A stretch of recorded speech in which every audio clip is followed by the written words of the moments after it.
지난 6월 15일 발생한 북한 소형 목선 상황에 대한 정부 합동 브리핑을 시작하겠습니다. 북한 소형 목선 상황과 관련하여서는 국정원 주관으로 중앙합동정보조사를 하였고, 국방부는 자체 합동조사단을 구성하여 경계작전에 대한 조사를 하였으며, 해경은 해상경계작전에 대한 자체 조사를 하였고, 청와대도 안보실에 대한 자체 조사를 하였습니다.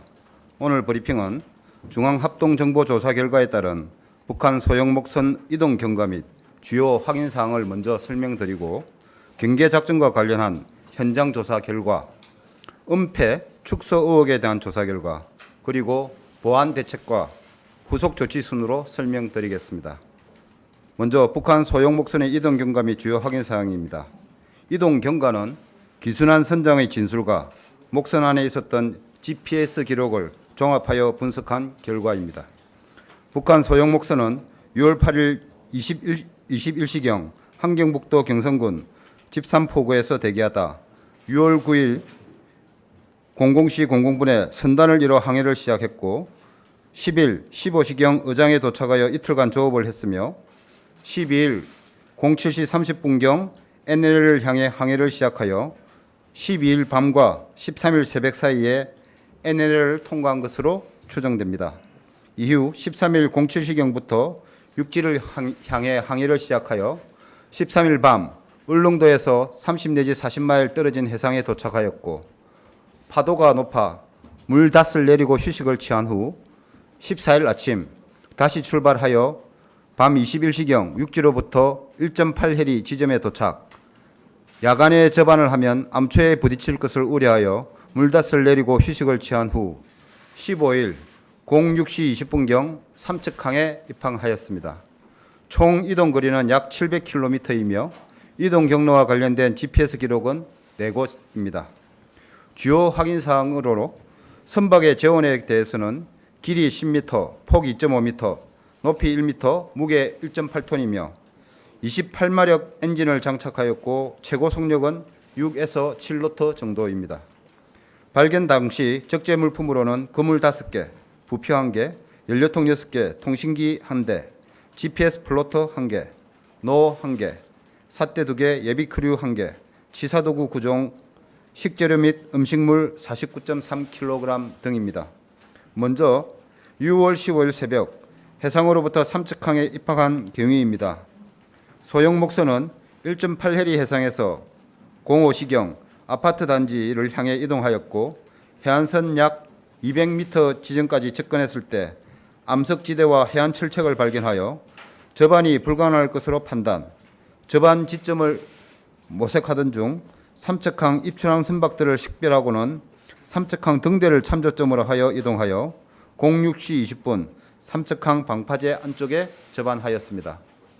삼척항으로 입항하는 당시 장면은 인근 소초에서 운영하는 IVS라고 지능형 영상 감시 장비와 해경 CCTV 1대, 해수청의 CCTV 2대 중 1대, 삼척 수역 CCTV 16대 중 1대의 영상에 촬영이 되어 있으나 운영 요원들이 북한에서 온 어선임을 식별하여 조치하지 못했음을 확인하였습니다. 다음은 주민신고 경위입니다. 북한 선원은 접안 후 배를 방파제 홑줄로 묶어 결박하였고, 1명씩 비에 교대로 대기하고 3명이 제방 위에 올라가 단속되기를 기다렸습니다. 주변에 낚시꾼이 5 내지 6명이 있었으나 단속이 되질 않자 기순환 선장이 또 다른 기순자 1명에게 전화를 빌려 이모에게 전화해보라고 재촉하였습니다. 이에 동인은 신고자에게 다가와서 서울에 있는 이모한테 전화 좀 합시다고 말했고, 신고자가 어디서 왔냐고 질문을 하자 북한에서 왔다고 하였고, 이에 신고자가 112로 신고하게 되었습니다. 다음은 기순 동기 및 귀환자 2명을 동행한 경위입니다. 최초 신문 과정에서는 4명 모두 귀환 의사를 표명하였습니다. 그러나 이후 조사 과정에서 진술을 다르게 하였습니다.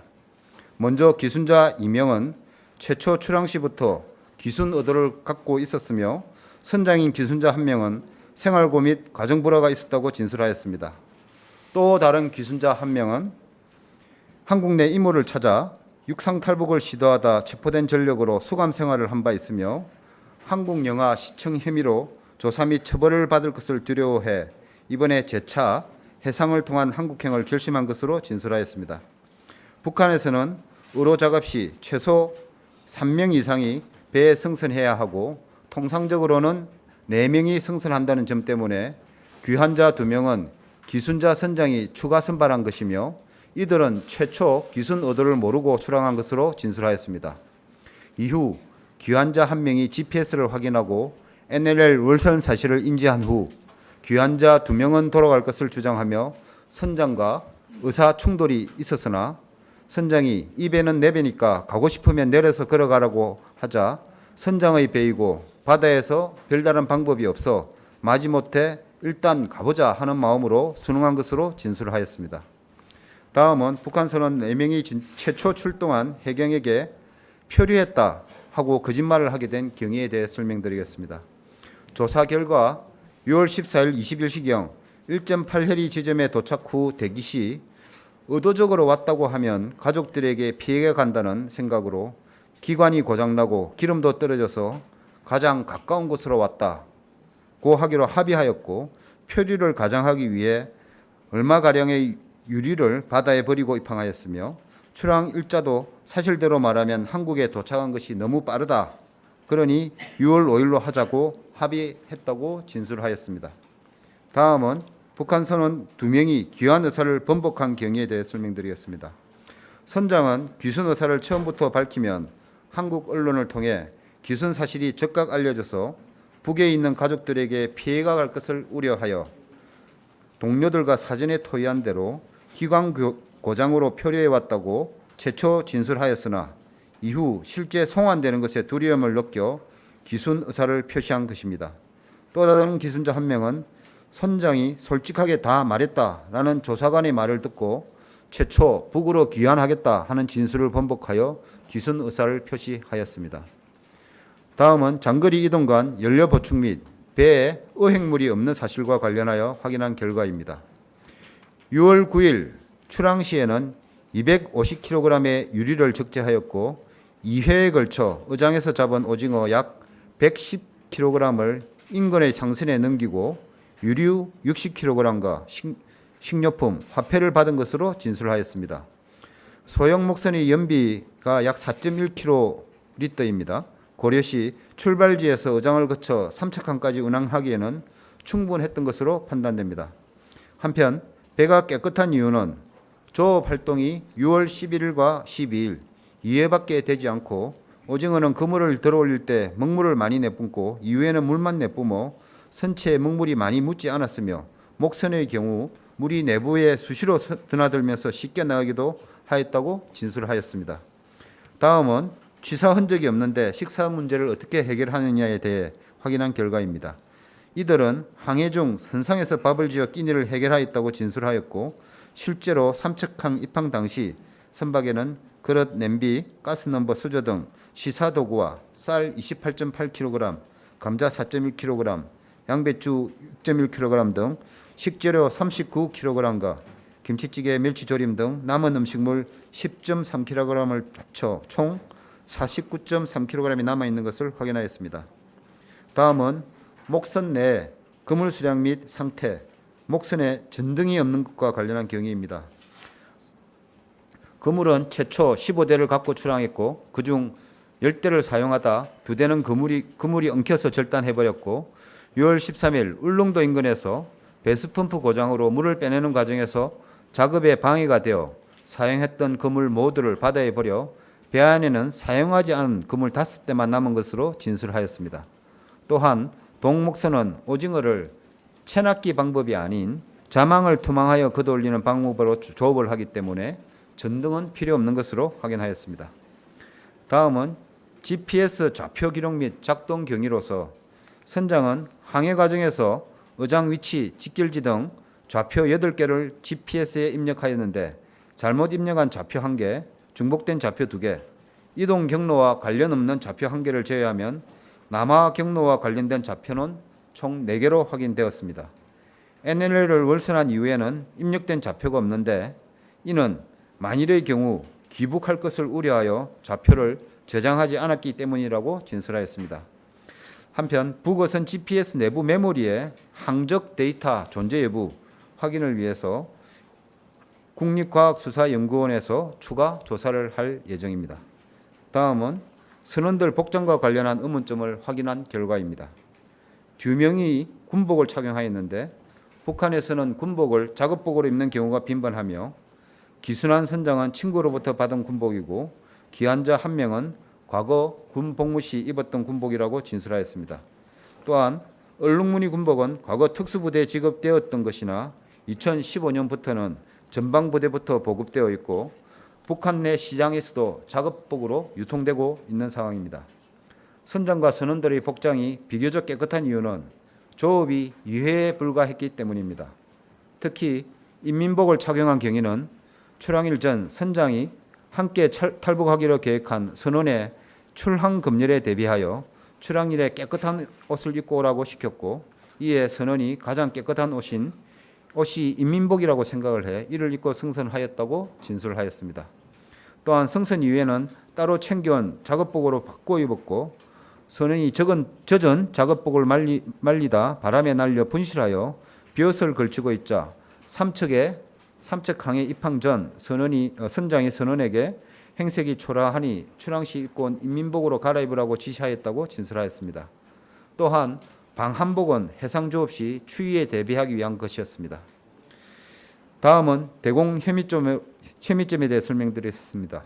위에서 설명드린 재반 사항을 종합적으로 볼 때 대공 혐의점은 없는 것으로 판단하였습니다. 이들이 타고 온 배는 중국산 28마력의 저출력 엔진 1개만 장착한 소형 목선으로서 간접선에 비해 성능이 현저히 떨어져 해상 침투나 도주에 적합하지 않습니다. 참고로 과거 적발한 간접선의 경우에는 통상 독일제 또는 일제 200 내지 300마력의 주 엔진과 예비 엔진 1개를 포함한 엔진 2~3개를 장착하는 등 침투나 도주에 적합한 성능을 보유하고 있었습니다. 또한 북한선은 4명 모두 특수훈련을 받은 신체적 특징이 없었으며 무기 및 간첩통신 장비 등 특이한 물품도 발견되지 않았습니다. 일각에서 제기된 무기와 통신 장비를 해상에 투기했을 개연성과 관련해서는 침투 간첩이 이를 소지하는 이유가 국내에 침투 후 사용하기 위함을 고려할 때 가능성이 없는 것으로 판단하였습니다.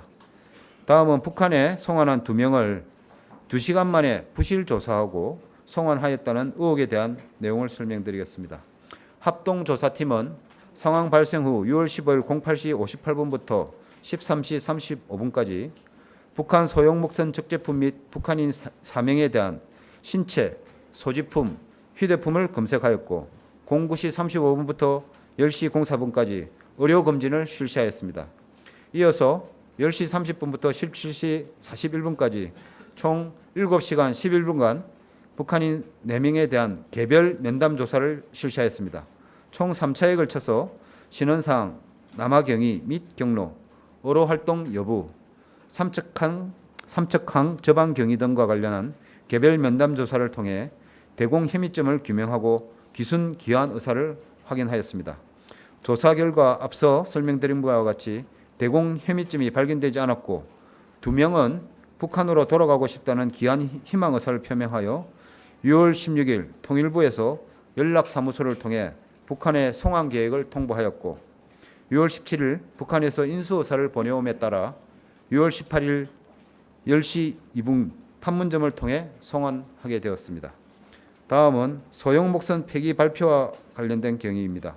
소형 목선은 중앙합동정보조사 시 기순한 선장이 선박 포기 동의서를 작성하였고 통일부는 6월 18일 브리핑에서 선박 포기 동의서를 받아 배를 폐기한 것으로 알고 있다고 설명하여 표현상 폐기하는 것인데 폐기한 것으로 알고 있다고 잘못 표현을 하였습니다. 현재 목선은 동해 1함대에 보관 중이며 관련 절차에 의해 폐기 처리될 예정입니다. 다음으로 경계 작전과 관련한 조사 결과에 대해서 설명드리겠습니다. 군에 대한 조사는 6월 20일부터 7월 2일까지 국방부 감사관을 단장으로 하여 국방부 26명, 육군 2명, 해군 3명, 조사본부 5명 등 총 36명이 실시하였고 해경은 자체 조사를 실시하였습니다. 조사의 중점 사항은 첫째, 북한 소형목선의 삼척항 입항 과정에 대한 해상과 해안의 경계작전 실태 및 조치상의 문제점. 그리고 둘째, 각 제대별 상황 보고와 대응 체계의 적절성 여부. 셋째, 사건 처리 과정에서 허위 보고 또는 은폐, 축소 행위 여부에 두었습니다. 먼저 해상과 해안 경계 작전 실태 중 해군의 해상 경계 작전은 조사 결과 1함대는 5월 말부터 동해에 오징어, 꽁치 어장이 형성되어 NLL 인근에 북한 의선이 증가되어 있고 6월 1일부터 전방 경비구역을 기존 대비 약 100해리 원해까지 추가 확장하였습니다. 또한 전방 경비 함정을 전강 배치하는 한편 항공 초계 전력을 작전 운영 횟수를 증가시키고 해상기지 레이더를 운영하는 등 계획된 작전을 작전 운영 절차를 준수하여 시행하였습니다. 그러나 조사 결과 각종 레이더에 북한 소형목선과 관련한 표적이 탐지되지 않았으며 결과적으로 북한 소형목선이 NLL을 통과하여 삼척항 도달 시까지 57시간 동안 이를 식별하지 못한 것은 해상 경계 작전 계획과 가용 전력의 운영상 문제가 있는 것으로 확인하였습니다. 해경의 해상 경계 작전과 관련해서는 해경의 자체 조사 결과 울릉도 인근 동해 광역구역을 담당하던 대형함은 최근 북중 어선의 활동이 많은 조업 자재 해역에 5월 27일부터 이동 배치함에 따라 북한 소형목선 이동을 탐지하지 못했습니다. 연안에 있는 경비정은 삼척항 북쪽 15해리와 남쪽 5해리의 경비 중이었으나 경비정의 레이더에 소형목선을 탐지하지는 못했습니다. 해경이 보유하고 있는 항공기는 6월 13일 동해상 순찰을 하였으나 독도와 조업 자재 해역에 중점을 두고 순찰 후 기타 해역은 고고도 비행으로 인해 북어선을 발견하지 못하였고 6월 14일은 기상불량으로 항공 순찰을 실시하지 못했습니다. 육군의 해안 경계 작전과 관련해 설명드리겠습니다. 먼저 북한 소형목선이 포착된 2개의 해안 감시 레이더를 확인한 결과입니다. 해안의 감시 레이더는 감시 지역이 중첩되지 않도록 책임 구역이 지정됩니다. 아울러 감시 공백이 발생하지 않도록 일정 폭의 중첩되는 감시 구역을 설정하여 운영 중입니다. 먼저 2개의 레이더 중 가 레이더는 스크린에 표시된 자기 책임 지역 안에서는 소형목선이 포착되지 않았습니다. 6월 14일 19시 18분부터 20시 15분까지 북한 소형목선으로 추정되는 의심 표적이 인접 레이더 기지인 나 레이더 책임구역에 포착되었으나 당시 운용요원은 자기 책임구역에 집중하느라 이를 인식하지 못했습니다. 북한 소형목선이 해당 책임구역으로 들어왔던 나 레이더에서는 6월 14일 20시 06분부터 북한 소형목선으로 추정되는 의심 표적이 포착은 되었으나 운용요원은 이를 해면 반사파로 오인을 하여 식별하지 못했습니다. 나 레이더에서 식별하지 못한 원인을 분석한 결과 레이더 운용요원에 대한 전문화 교육 및 상황 조치 훈련 등이 부족했던 것으로 확인하였습니다. 다음은 삼척항 부근에서 운영 중인 TOD 열상 감시 장비를 확인한 결과입니다. 조사 결과 열상 감시 장비는 19년 5월에 하달된 8군단의 경계 작전 지침에 따라 주간에는 운영하지 않고 야간에만 운영하고 있었습니다.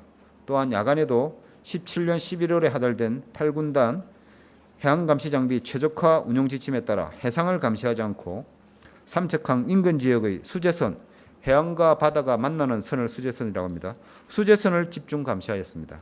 따라서 북한 소형목선이 해상에서 대기 및 이동하던 야간에는 TOD가 수재선 지역을 집중 감시하고 있었고 삼척항으로 이동하던 시간에는 TOD를 운용하지 않았습니다. 다음은 IVS라고 삼척항 부근에 있는 지능형 영상 감시 시스템 영상을 통해 확인한 결과입니다. 조사 결과 지능형 영상 감시 시스템은 레이더 및 TOD의 사각 지역과 수재선 일대의 침투 예상 지역을 감시하는 개념으로 운영하고 있으며 6월 15일 06시 15분경 수재선 감시 중 북한 소형목선이 삼척항으로 진입하는 장면이 약 1 내지 2조씩 2회 촬영되었으나 영상감시 운영요원은 이를 단순 낚싯배로 판단하였습니다. 다음은 해당 소초의 경계 인원에 의한 삼척항 일대 수재선 정밀 정찰 시 북한 소형 목선을 발견하지 못한 경위를 파악한 결과입니다. 조사 결과 해당 소초는 6월 17일 06시 07분부터 중사 등 2명이 삼척항 방파제를 육안으로 충분히 확인할 수 있는 지역에서 수재선 정밀 정찰을 실시하였으나 당시 06시 10분부터 06시 32분까지 민간인 출입 통제구역에서 미역 채취 중인 어민에 대한 통제 조치를 실시하던 중이어서 소형 목선이 입항하는 모습을 식별하지 못했습니다. 이상을 종합해 볼 때 해안 경계 작전은 레이더와 지능형 영사 감시 시스템에 포착된 소형 목선을 주의 깊게 식별하지 못했고 주간 및 야간 감시 성능이 우수한 열상 감시 장비 TOD를 효과적으로 운영하지 못해 해안 감시에 공백이 발생한 것으로 확인하였습니다. 다음은 상황 보고 및 대응 체계의 적절성에 대해 설명드리겠습니다. 해군 1함대의 경우 최초 해경으로부터 상황 접수 경위를 확인한 결과 동해 해경청은 06시 54분에 팩스로 송신하였고 1함대 전문 취급서는 06시 56분부터 06시 58분까지 팩스를 수신하고 일지의 기록 후 통신실에 전달하였으며 통신실은 07시 00분에 함대 지휘 통제실에 전달하였습니다. 이후 함대의 지휘 통제실은 07시 20분, 08시 00분, 09시 33분에 동해 해경청으로부터 상황 보고서를 팩스로 세 차례 추가 접수하였습니다. 1함대의 경우 고속 상황 전파 체계 및 합동지휘 통제 체계 등을 통해 절차에 따라 합참, 해작사, 8군단 등의 상황을 전파했습니다. 다만 해경은 팩스로 상황 전파 시 대외기관은 1함대만 지정하고 지역 책임 부대인 8군단과 23사단은 포함하지 않은 것으로 확인되었습니다. 육군 23사단의 경우 당시 당직 근무자는 1함대 사령부로부터 최초 상황을 07시 15분에 접수한 후 휴가 중인 사단장의 직무대리인 행정부사단장에게 관련 상황을 보고하지 않았고 대량 문자 전송 서비스 및 고속 상황 전파 체계를 이용하지 않고 07시 22분에 해안대대의 관련 상황을 유선으로 전파하였습니다. 해안대대는 07시 25분에 화상회의 시스템으로 전 소초에 전파함으로써 사단으로부터 소초까지 전파되는 데는 10분이 소요되었습니다. 근처 소초의 초동 조치부대는 07시 25분에 상황을 접수받고 07시 35분에 소초를 출발하여 3.5km 떨어진 현장에는 07시 45분에 도착하였습니다. 따라서 23사단의 초동 조치부대가 현장에 도착하는 데는 소초가 상황을 접수한 기준으로부터는 20분, 사단을 기준으로는 30분이 소요되었습니다. 다만 사단으로부터 소초까지 신속하게 고속 상황 전파 체계로 전파되지 않음으로써 소형 목선이 해경에 의해 예인이 되고 난 뒤 10분 후에야 현장에 도착하게 되었습니다. 이로 인해 초동 조치 부대가 목선을 접촉하지 못했고 도착 이후에도 적절한 작전적 조치를 시행하지 못하는 미흡함을 식별하였습니다.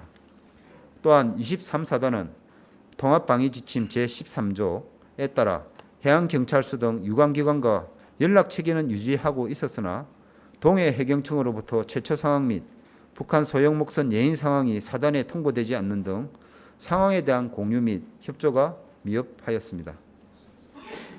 합동참모본부의 경우 07시 15분에 1함대로부터 최초 상황을 접수하여 07시 17분에 안보실 위기관리센터에 보고하였고 07시 20분에 주요 작전 관계관에 전파를 하였고 07시 30분에 합참의장에 대한 보고 07시 38분에 장관 보고 07시 50분에 긴급조치반 B형 소집 완료 등 매뉴얼에 따라 상황 보고 및 전파를 실시했습니다. 그러나 합참 팩스실은 해양경찰청 상황센터로부터 수신한 사건의 상황 보고서를 1번은 수신 후 23분, 2번은 2시간 27분, 3번은 18분이 경과된 후 지휘통제실에 전달하였습니다. 팩스에 의한 상황 전파가 지연된 이유를 확인한 결과 기관 간에 서로 관련 규정이 상이하였습니다.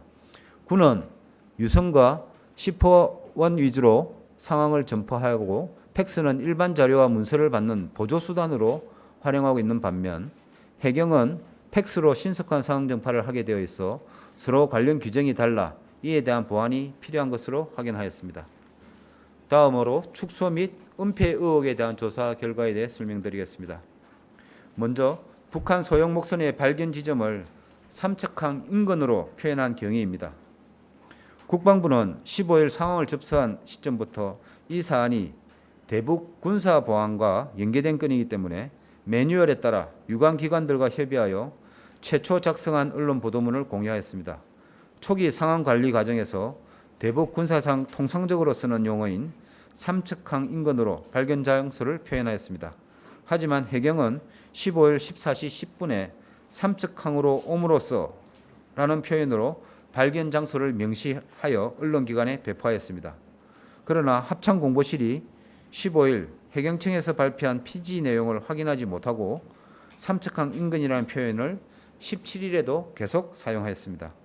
국방부가 16일에 작성하여 17일에 국회에 보고한 자료를 확인한 결과 보고서의 상황 개요에는 삼척항 인근이라고 표현했지만 보고서 일적 요도의 하단부에 발견 지점을 삼척항 방파제라고 명확하게 표현하여 보고하였음을 조사 결과 추가로 확인했습니다.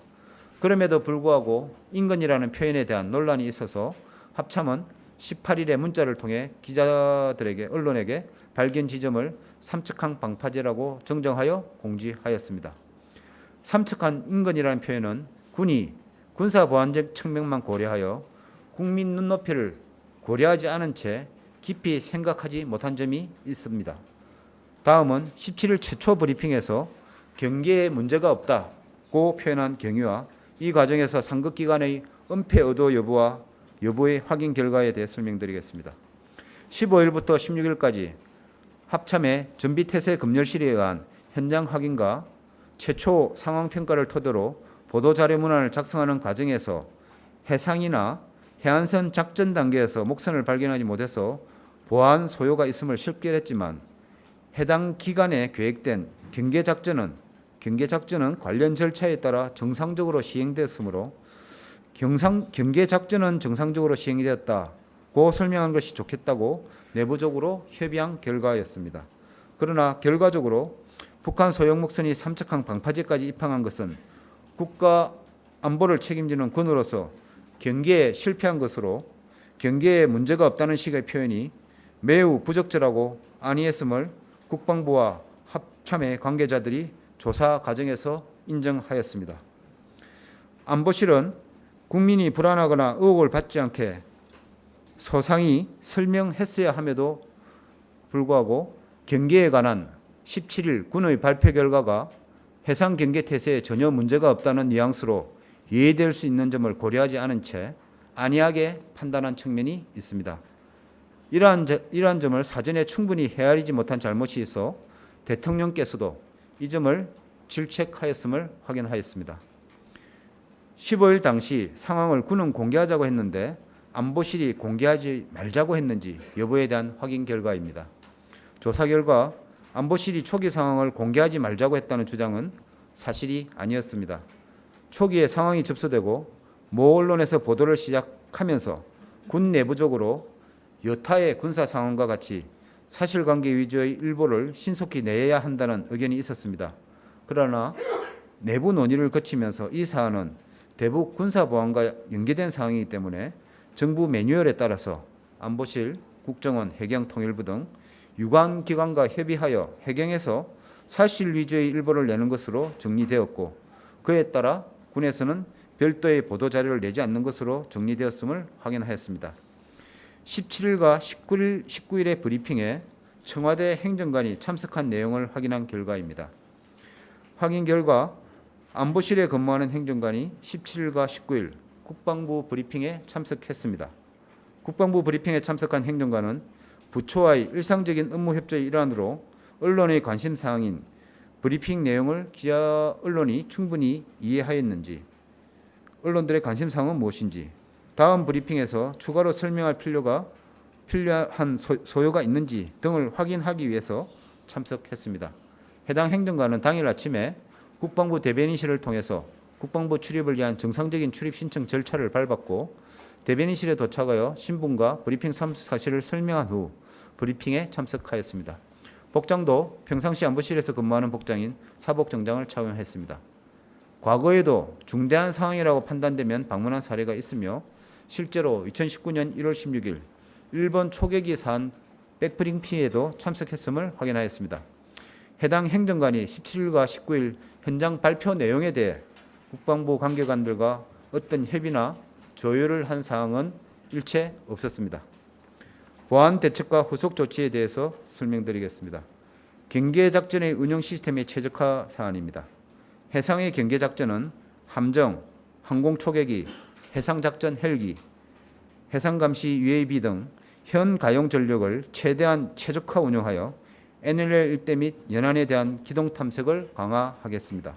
아울러 통합 방위 개념 하에서 해군과 해경, 해수부 전력의 상호 보완적 운영 체계를 강화하여 작전의 운영 시간, 작전 구역, 전력의 투입 규모 등을 긴밀히 협조함으로써 작전 효율성을 제고시켜 나가겠습니다. 해양 경계 작전은 현재 진행되고 있는 국방개혁 2.0의 인력 운영 체계 개선과 연계하여 간부 및 운용 요원을 보강하고 24시간 최상의 작전 임무 수행 여건을 보장하고 전문화 교육 체계의 개선 및 실효적 훈련을 강화하여 레이더의 운용 능력을 제고시켜 나가겠습니다. 아울러 감시 공백의 최소화를 위해서 감시 장비를 전환 운용하고 노후 장비 교체를 조기에 추진하여 열상 감시 장비 TOD와 지능형 영상 장비 IBS의 운영 개념을 보완해 나가겠습니다. 상황 보고 및 대응 체계의 보완입니다. 제대별 상황 보고 및 전파 체계를 확립하기 위해 먼저 유관기관에서 접수된 대북 관련 사항을 군 긴급 상황 보고 목록에 추가하여 신속 정확한 보고를 보장하고 주기적인 불시 상황 보기 및 전파 훈련을 강화하여 엄중한 작전 기강을 확립하겠습니다. 또한 통합방위 차원에서 각 군과 해경, 경찰 상호 간의 상황 전파 및 정보 공유 조항을 신설하는 통합방위 지침을 개정하겠습니다. 아울러 유관기관 간 MOU 체결 등을 통해 제대별 실무협의체 운영 및 다중 상황 전파 체계를 정립하고 주기적인 훈련을 통해 상시 가동 태세를 유지하도록 하겠습니다. 안보실에서는 소형목선 상황 조치간 식별된 문제점을 반영하여 관련 매뉴얼을 보완할 예정이며 즉시적인 상황 공유 및 전파를 위한 부처 간 협업 체계도 보완해 나갈 예정입니다. 관계간에 대한 조치 사항에 대해 설명드리겠습니다. 국방부는 북한 소형 목선 상황과 관련한 조사 결과를 토대로 합참의장, 지상작전사령관, 해군작전사령관을 예하부대 경계작전 태세 감독의 소홀함에 대한 책임을 물어 엄중 경고 조치하고 평시 해양경계 태세 유지의 과실이 식별된 제8군단장을 보직 해임하며 통합방위태세 유지에 과오가 식별된 제23사단장과 해군 제1함대 사령관을 징계위원회에 회부할 예정입니다.